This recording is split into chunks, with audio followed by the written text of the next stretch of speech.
On this week's episode, we are going to be talking about our visual processing delay. Sometimes it feels like our brain can't load fast enough. We'll explain. So stick around.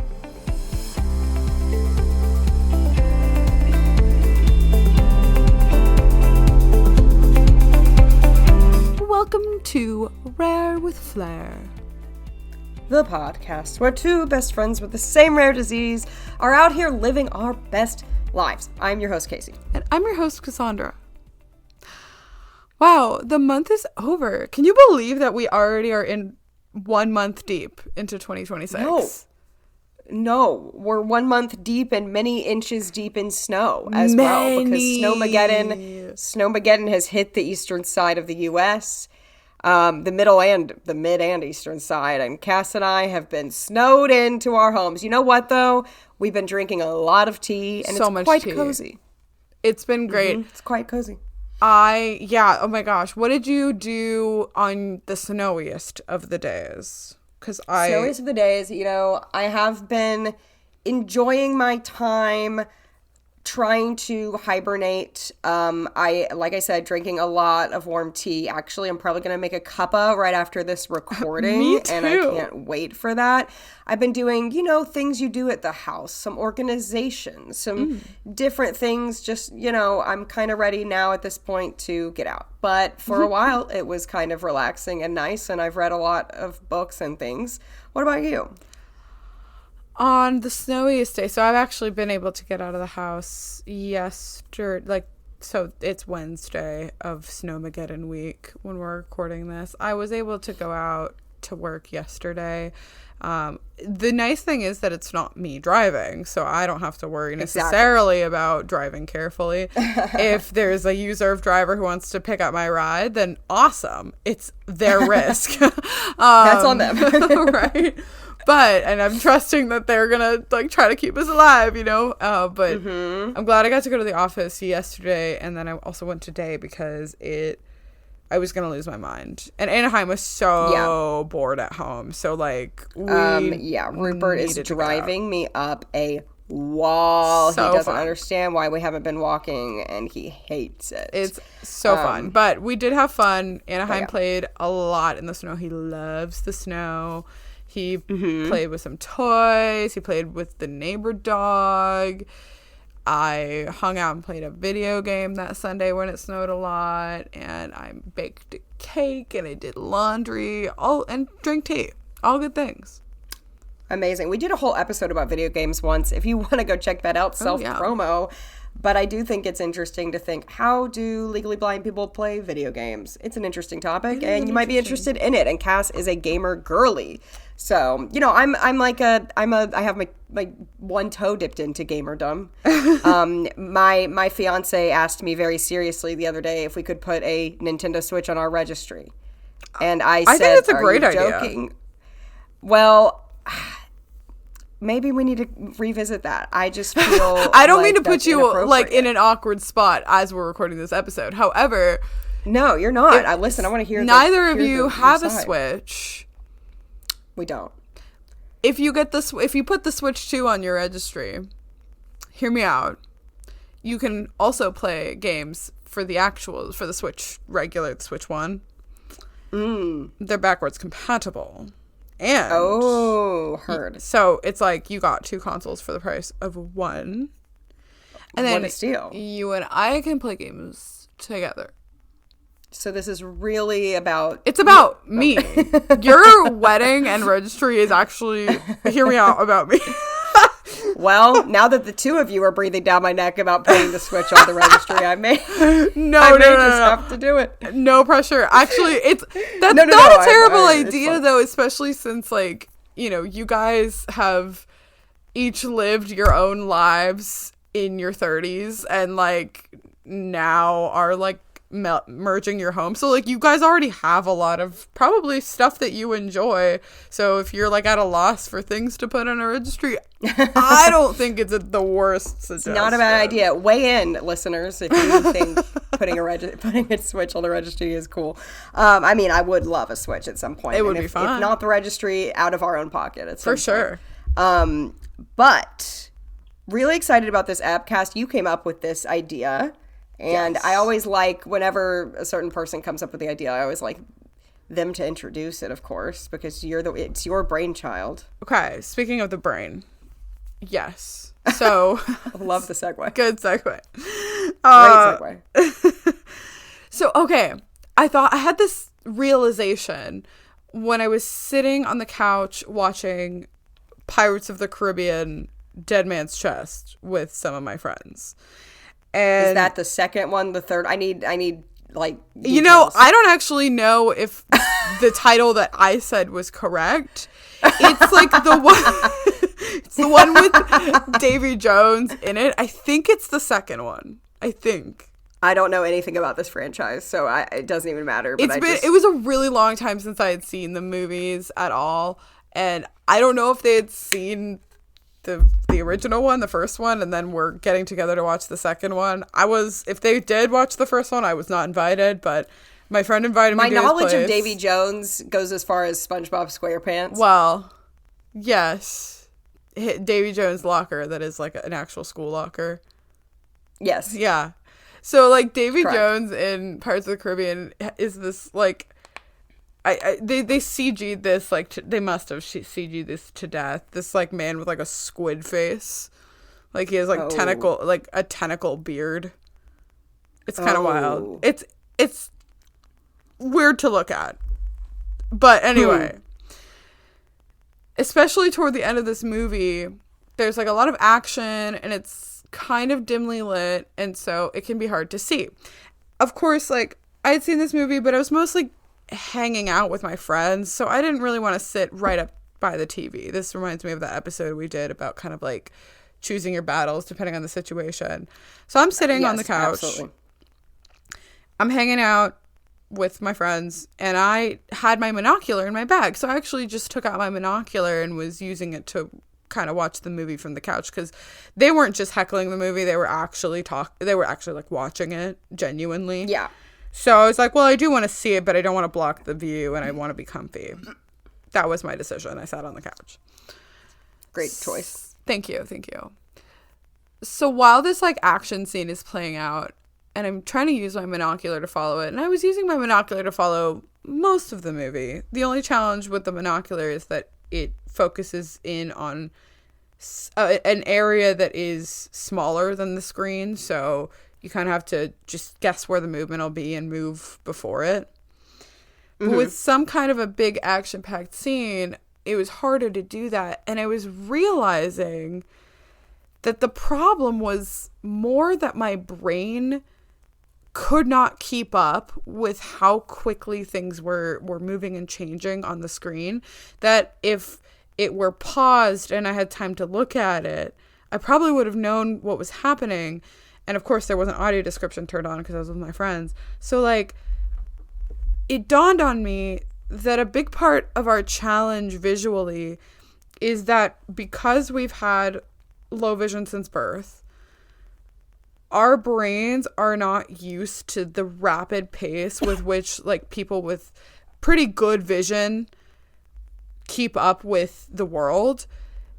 Yeah. And I had this whole, like, rabbit hole thought while I'm watching this sequel of a movie that I think even if our vision were magically fixed, which we've talked about, we're not necessarily that interested in, I don't know that my brain would be able to adapt to that change. I don't think my brain is, at this point in my life, 28 years old, able to keep up with the rapid pace with which sighted people actually see. And I'm like, what if our vision is mostly a visual problem, but partly a visual processing problem? Sorry, that was really long. No, that's like, it's such a good point, though, and such a good topic, because oftentimes we do have that 5, 10, 15, 20 second delay when when our brain is trying to guess what something is. And sometimes we try to guess what something is and we never quite figure it out. You know, sometimes we're looking at something and we still can't tell what we're looking at, or we just can't see it. But there are times where we will see something across the way. We don't know what it is, but our brain takes the time to kind of try to figure it out. And then once we figure it out, we can't unsee it. I think a good example of this, Cass, is, have you ever seen one of those, what are they called? Those like visual... optical illusions? No? Yeah. Have you ever seen an optical illusion where it's like, say it's a picture of a man's face and also a bunny rabbit, something like that. Yeah. And once you see both, you can't unsee it. Like you've now seen it. So I feel like once we've seen something, we do know what it is and we can't unsee it at that point. But like a good example of this is if you're walking through an airport and you see a sign and you can't tell what it says, you can't read it, but after processing and after guessing and looking at it for a while, you finally realize it says baggage. And after that, you're like, that's baggage. I know what that says. But for a fully sighted person, they could instantly look and say that says baggage without the guessing component and without that delay. Yeah, that's a really good example. And I think as you were talking, I was starting to also realize it's not at all the same, but I think the processing part reminds me of how I've heard people with dyslexia talk about how it takes them a minute to process something that's been written, especially with the written word, right? This happens to us in like a lot of circumstances that aren't necessarily just word and sign related, but in the sense of people with dyslexia, a lot of folks have talked about how it feels like the letters are maybe moving or shifting or out of place and they almost have to kind of decode it. I feel like we're constantly decoding what's going on around us, especially when it's really rapid. And I feel if you have a Mac, right? The Mac loading spinning beach ball of death. I feel like that's what's happening in my brain in the background. It's buffering, trying to figure out what it just saw. And it can do it a lot of the time fairly accurately. But it's just slow. It's just slow. And it's interesting because so I have a family member who actually was diagnosed with visual processing disorder but does not have a vision impairment, has perfect vision, but has visual processing issues. So I'm not necessarily giving us that diagnosis. It's kind of like you said with dyslexia. It's not like we have dyslexia or have that. We have a vision impairment. But because of that, it takes us just so much longer to pick up on any social cue, any signs, anything, as opposed to someone who can just look at it and not have to guess what they're looking at or figure out what they're looking at. We're always trying to figure it out. We're always trying to decode our entire lives. Yeah. And I think to your point, it's like which came first. Like for us, it's the vision impairment came first. Right. And then our brains are trying to make sense of a world where we have like limited vision. Yeah, and actually, our brains are pretty cool. It's pretty cool. It's pretty impressive. They can make sense of, and it makes us come. We've talked about this many times. It makes us come across that we see a lot better than we do because our brains are so good at adapting that it makes it like we're very adapted people. Like we are well adapted people, and it makes us look like we see everything when really our brain is just a constant guessing game. Yeah. Like another just like visual example before we get into some of the social things is like if you're looking at a picture and you see a big elephant in the picture and you're like, oh, it's a picture of an elephant. And then you later realize that it's actually a woman riding an elephant and you realize you missed like half of what the picture was because you're just seeing part of it or you're just seeing like a half of it. I've had that happen a lot of times. And then I'm like, oh, there's a whole other part of this picture that I totally wasn't getting. And it just takes us longer. And a lot of times, like you said, we do eventually get it. It just takes us longer of looking at something. Yeah. This kind of happened. I don't even know if it's exactly that's what happened to me today, but this happened to me today. I have a really sweet coworker who is very generous and she is Indian. So a lot of times when she makes a lot of like really great Indian food or she gets some special sweets from India, she'll bring them in for us at work. And I was at my desk all morning. I didn't really leave my desk very much, but all of a sudden I looked over around lunchtime. I didn't notice that anyone else had come by. And the entire time probably that I had been sitting there, there was a little bag of some food that she had brought and she had put it on people's desks. And I didn't see that all morning. Oh my goodness. And I was like, wait, where did this food come from?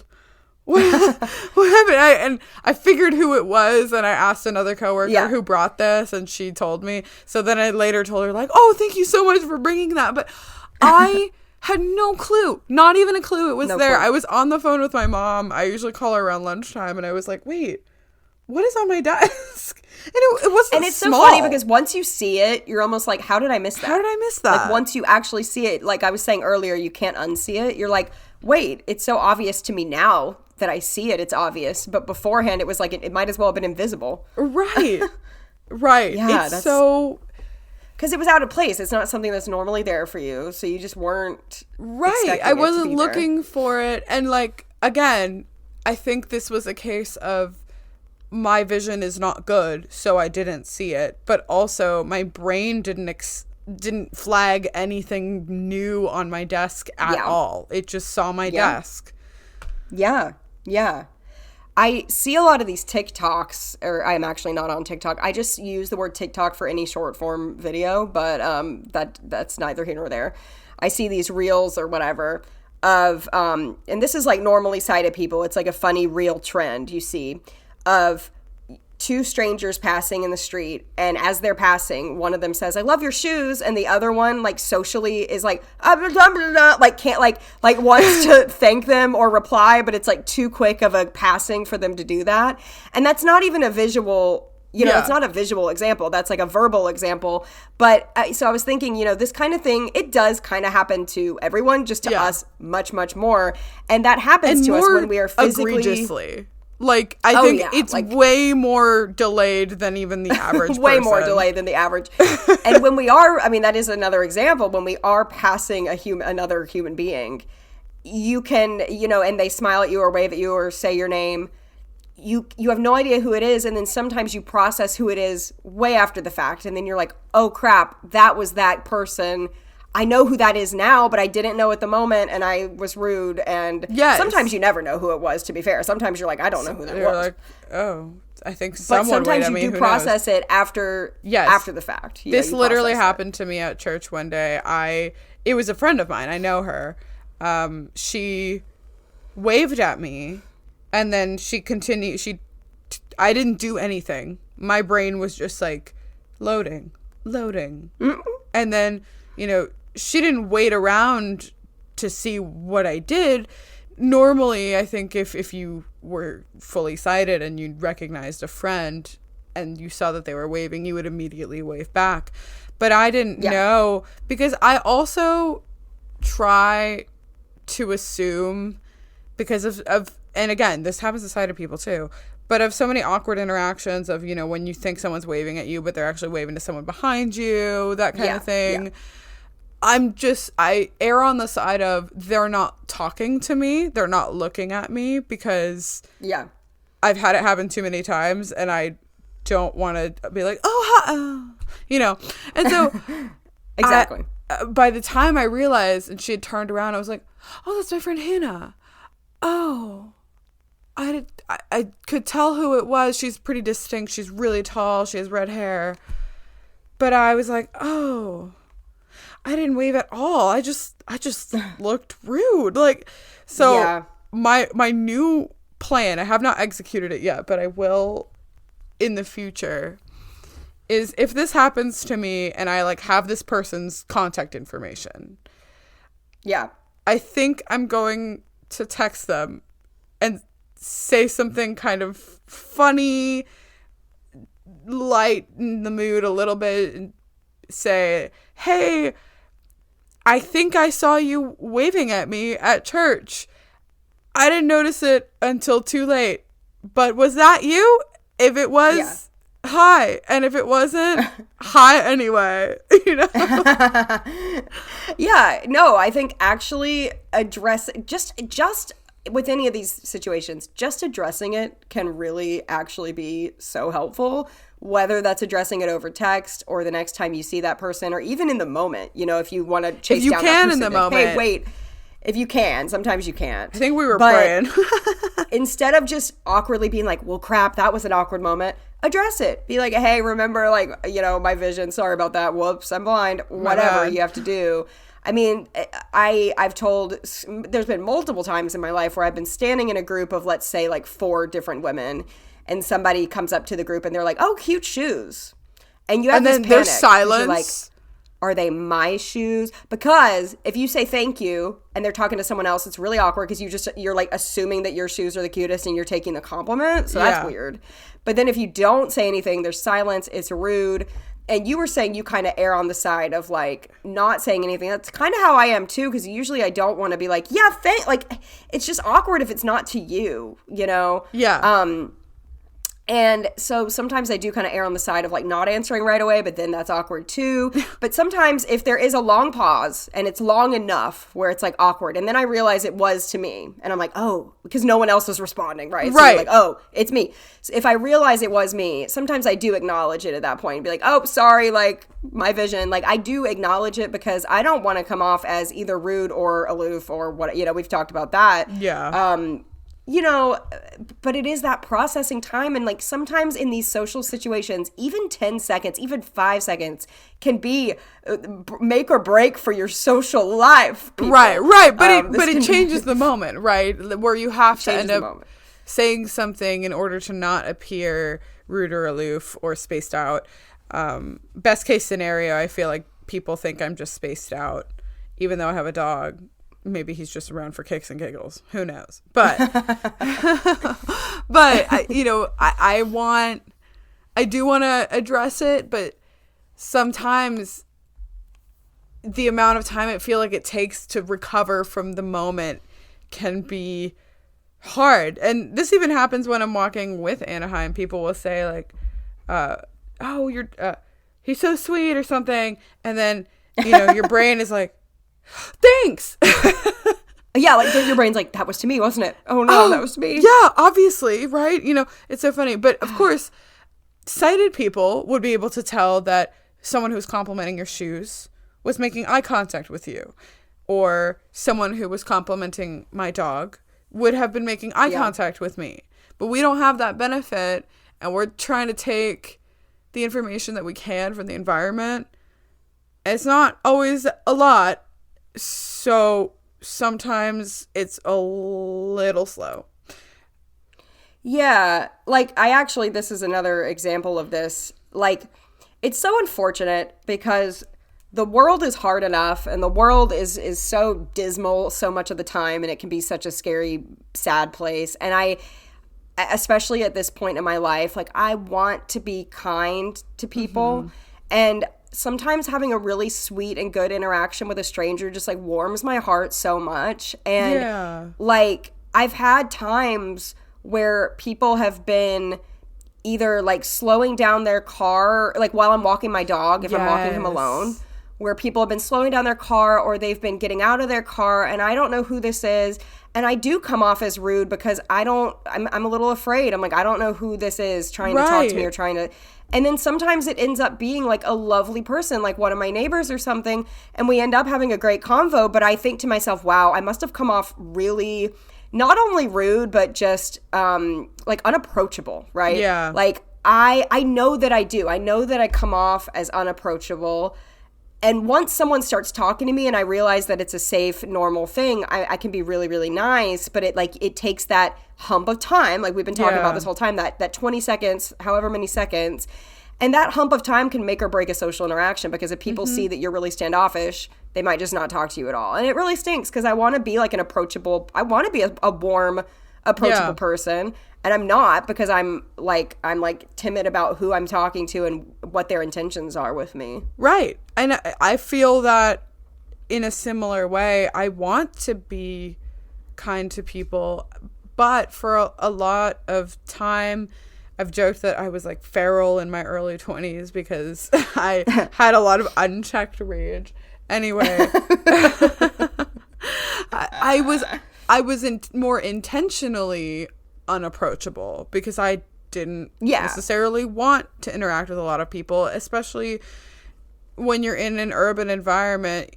You know, a lot of New Yorkers, you could say, are intentionally unapproachable because when I was in New York, I was intentionally unapproachable. You have to be, because it's a safety thing. And so there's a side of us that needs to be on the defensive a little bit for our safety. Yes. But in order to let that guard down, it's really, we have to know it's the right person. They got to say the password or whatever in order for us to know, oh, this is my neighbor. This is a safe person. Right. But because we can't see them, you know, when it's across the street and my neighbor's walking her dog, I don't know that it's her. You don't even know if it's an approachable dog either. Yeah, you know? And her dog is a little bit barky, safe? And so I'm always a little bit nervous with barking dogs. You never know what they're gonna do. Yeah. Even when I walk outside, sometimes there will be a neighbor's dog that barks at us, and it startles me every time because I never see it first. I always hear it before I see it, and so it freaks me out. It kind of startles me. And then I realize we're safe, we're fine. But by that point, my neighbor has seen me, like, you know, jolt a little bit. And they're like, he's nice, like, it's fine. And I'm like, dang it, because, like, I didn't want to come off that I'm afraid of your dog. It's just, once again, what we keep going back to, this processing. Yeah. Like, we're not processing what's around us until it's right at us. And by the time it's at us, we get a little jumpy sometimes. And then that offends people. They're like, oh, you're afraid of my dog? I'm like, no, I literally didn't know it was there, but I can't explain that to you. That happens to me. Right. It's too much explanation for such a short interaction. Too much explanation. If you're a stranger, I can't get into all that. This happens to me every single time I see a wild animal. So my neighborhood is overrun with deer. It is teeming with deer. Pretty bad. And the city has been it's wild. The city's been trying to like eliminate a lot of the deer because they are sort of a menace.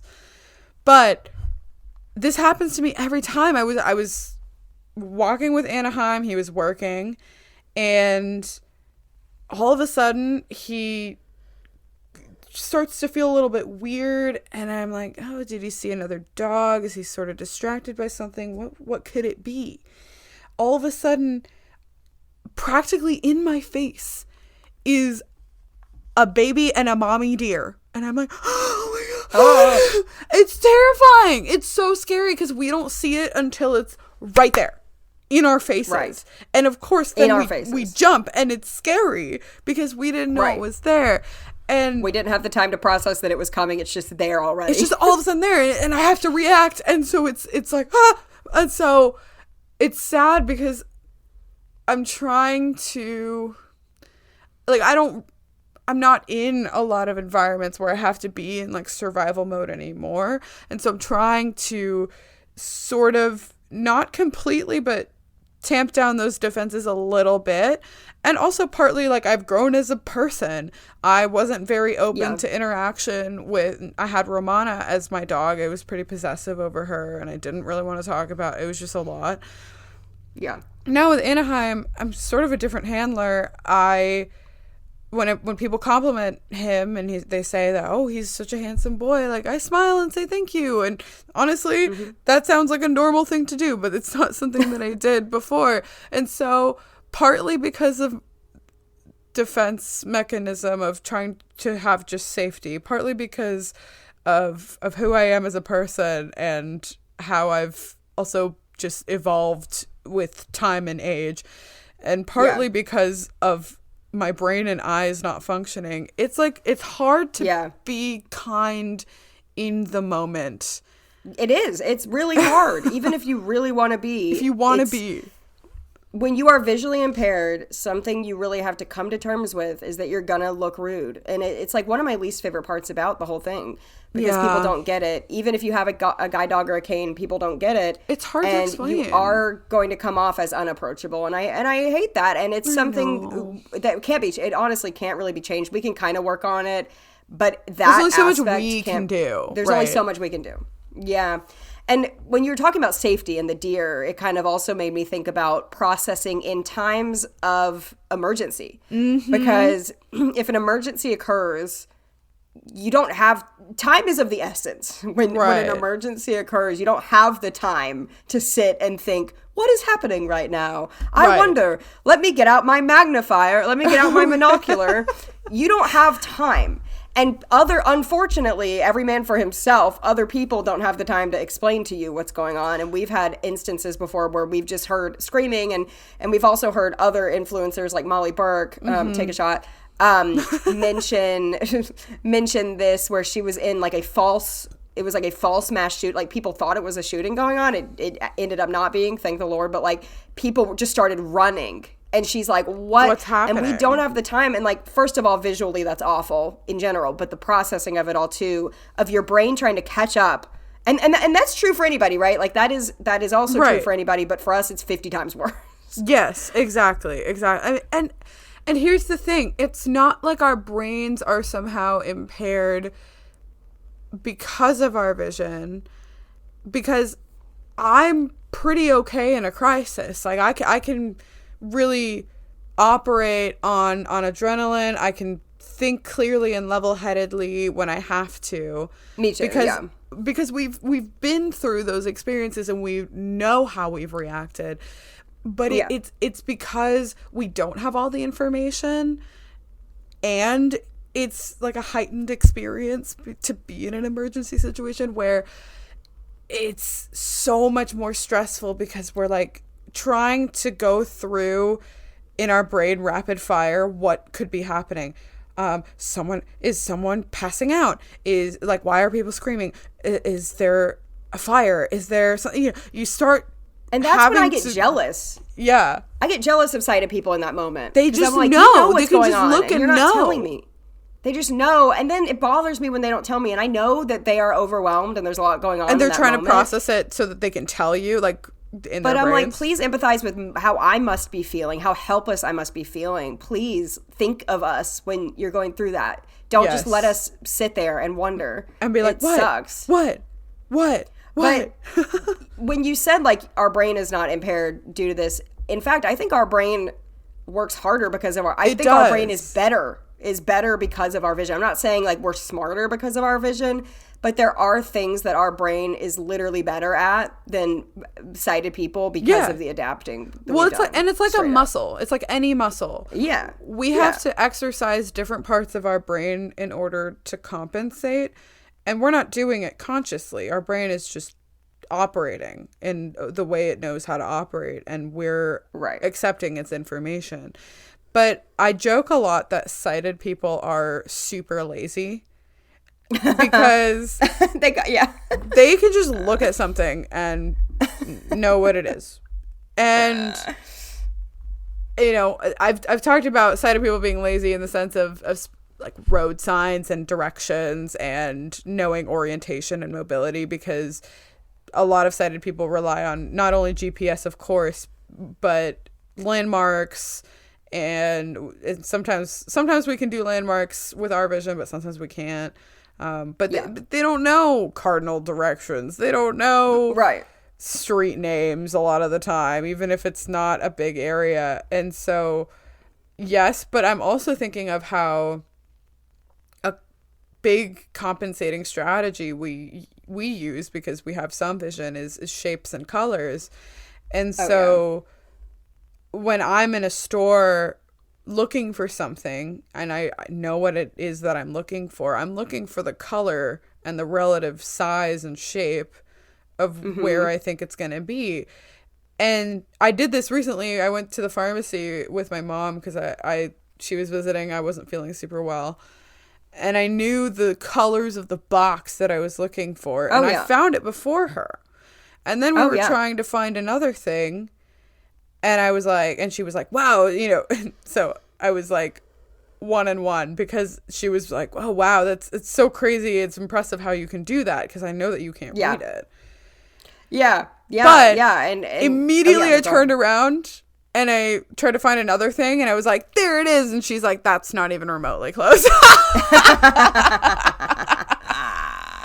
If that's not being blind summed up in one sentence or in one story, that is so our lives. Like, sometimes you really that's hit the it. whole. That's what Sometimes this whole episode is about, is like the guessing and the processing. I would say like maybe 8 times out of 10 we're pretty spot on, but then those other 2 times, like we just we don't know what we're doing, and all of the processing our brain does, albeit exhausting, I feel like it's probably good for us. Like, like I've never thought about this ever from this angle, but I'm like, maybe, you know, for like aging brains, I mean, we're still somewhat young, but for aging brains, you want your brain to keep working and doing things. And I think our brain is literally doing that on the daily without even having to like try to work it very much.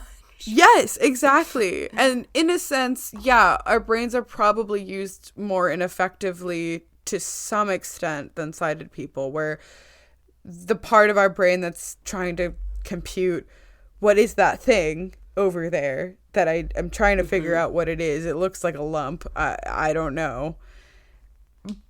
You guys are using your brain to read things that you already know what they say, but you're reading it anyway because that's what you know how to do. So, you know, I think it kind of evens out in the end at some point. It does.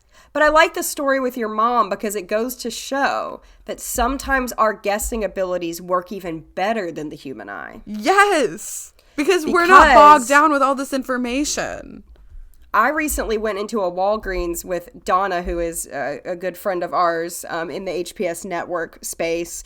And I was looking for some of, what's it called? I want to say Amicar. That's a bleeding. The thing on your lips. Aquaphor. I was looking for Aquaphor because we were in California and it was super dry and I was starting to get sick. And this was for the Noah Adult Weekend.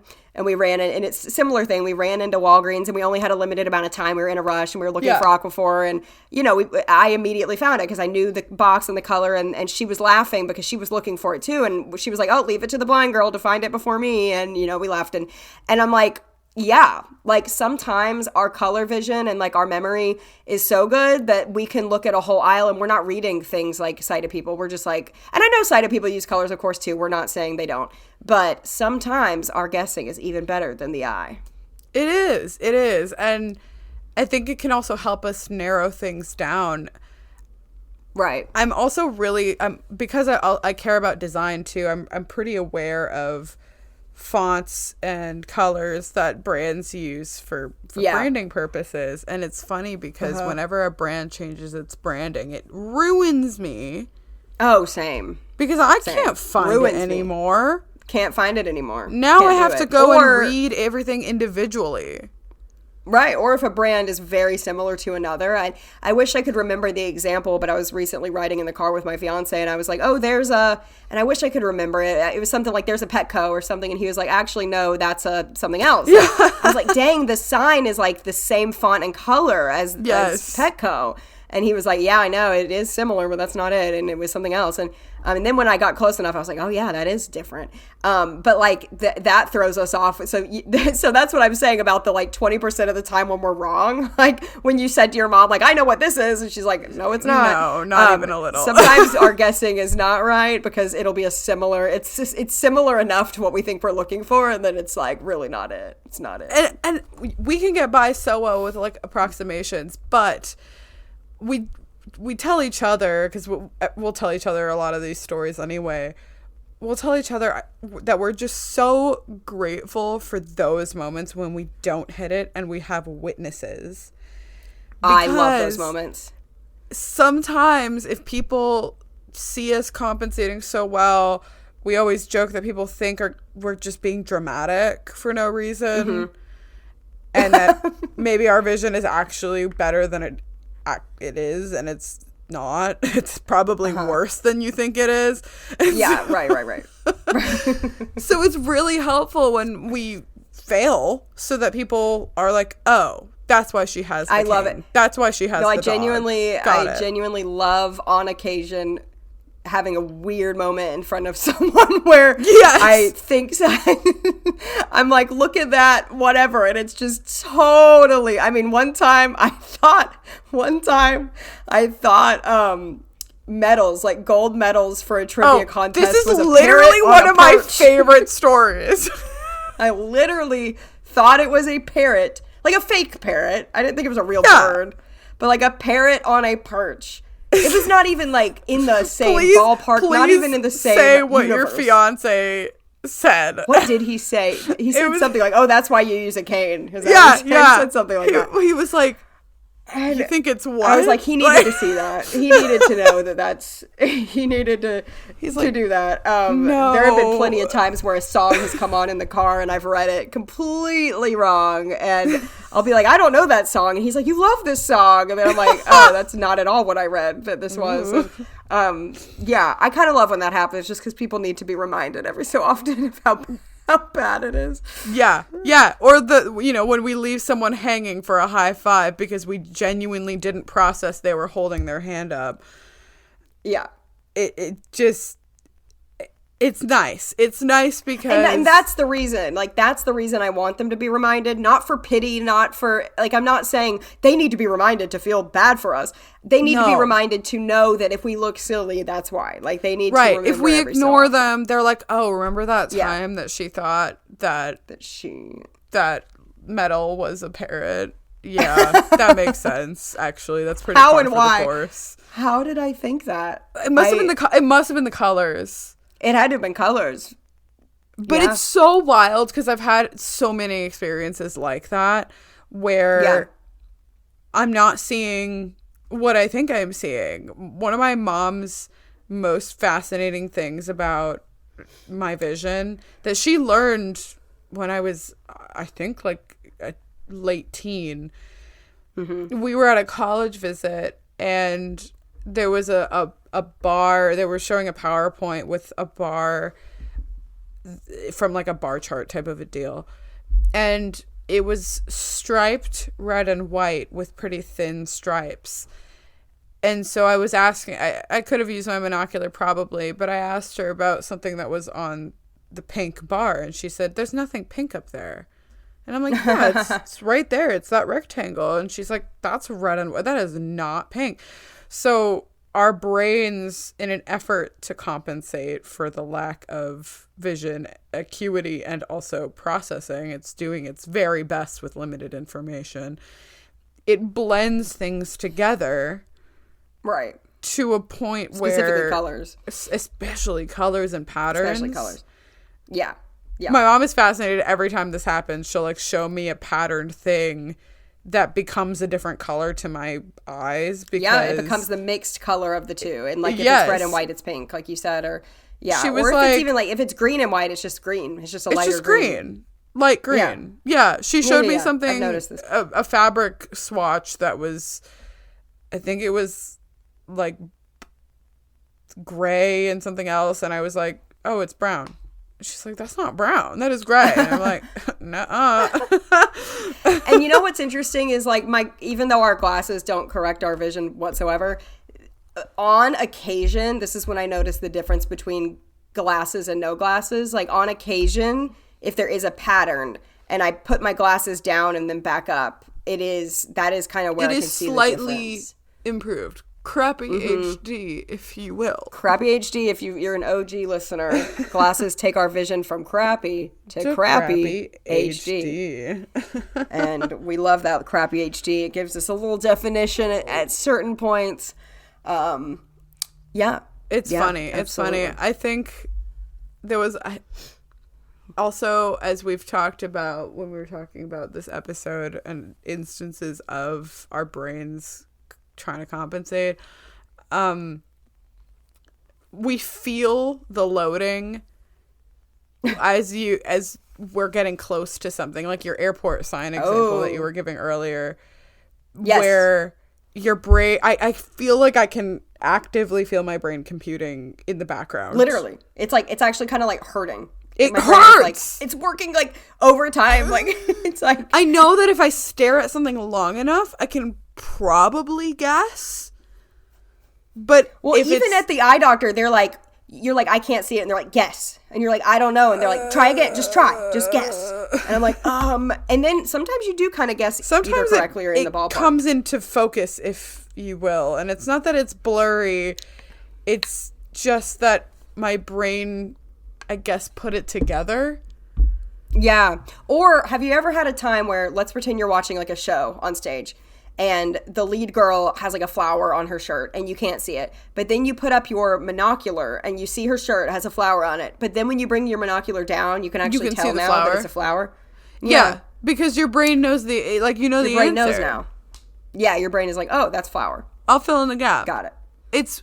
Fill in the gap. It's fascinating to see like the role that the brain takes with processing vision, because there are some disorders where the eyes themselves are fine, but it's the brain that has the hard time processing the visual information, like what you were saying, the visual processing disorder. I've known people who are functionally blind because something happened with their brain and not their eyes to prevent them from actually being able to understand the information that they're seeing. Right. There is a girl on the show Love on the Spectrum, and I've talked about her before, but she uses a white cane, and I was so excited to see her on the show. And her vision is actually fine, and hers is just simply a visual processing disorder, which I don't fully understand how that works, because for me, my vision sucks.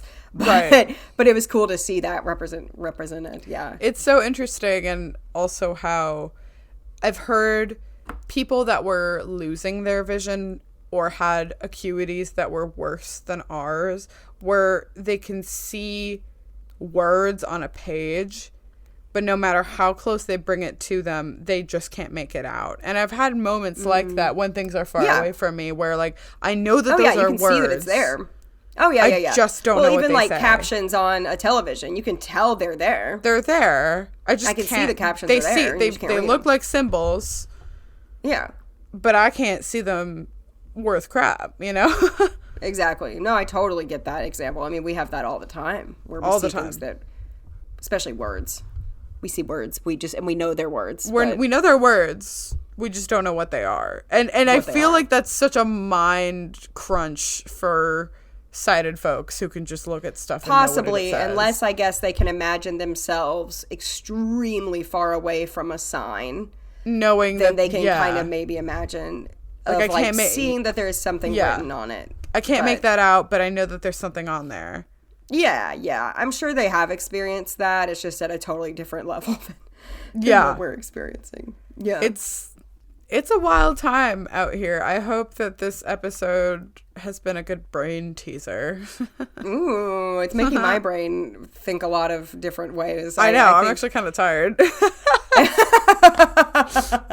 I'm ready for my tea.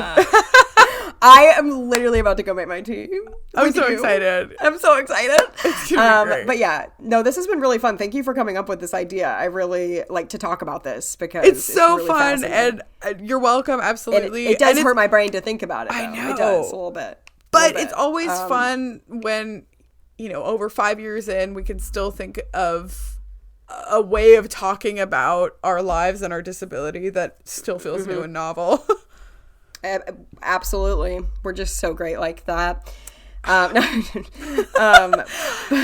I thought the well would have run dry a long time ago. A long time ago, babe. A long time ago. If you would have asked me, I would have thought, give it a year and then we'll be out of ideas. We'll be out of ideas. There's nothing else But we always say, as long as we are still living our lives, there will be ideas, because life never stops giving you blind moments to talk about. It never does. It's so true. It never stops giving you those moments, big or small, sometimes huge, life-altering ones, sometimes small, everyday ones, but we've got them. And those big life-altering ones, even if they're bad, at least we can say we have stuff to say on the pod. They will make great content. It will make great content as we're crying. This will be great for the pod. Make really good content on the pod. Sure, this will be good content as my life is crumbling around me. No, I'm kidding. Oh, we love you guys. We love you guys. Thank you for listening. We'll see you in 2 weeks. We'll see you in 2 weeks. Bye.